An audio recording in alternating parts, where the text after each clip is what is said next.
City corporation. আপনারা 10 নাগাদ এই অভিযান এই মুহূর্তে ভেঙে ফেলা হচ্ছে। নাই নাই নাই, কেউ নাই, এদিকে আসেন, এদিকে আসেন। খালের বড় অংশ সেটি কিন্তু দখল করে ভরাট করা হয়েছিল। সেই ভরাট অংশেই তোলা হয়েছিল বহুতল ভবন, এবং সেই ভবন ভেঙে খালের যে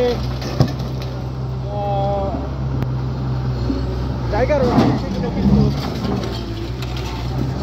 উদ্ধার করতে আজকের এই অভিযান।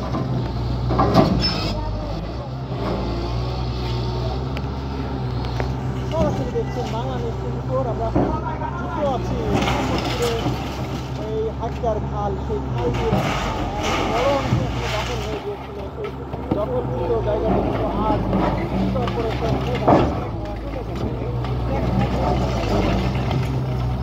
দখল মুক্ত করতে তারা কিন্তু অভিযান চালাচ্ছে। এই খালটি সম্পূর্ণভাবে দখলমুক্ত করে কিন্তু এখানে পুনরায় যেন এই খালে পানি প্রবাহ স্বাভাবিক হয় সেই ব্যবস্থা কিন্তু করার উদ্যোগ নিয়েছে উত্তর সিটি কর্পোরেশন।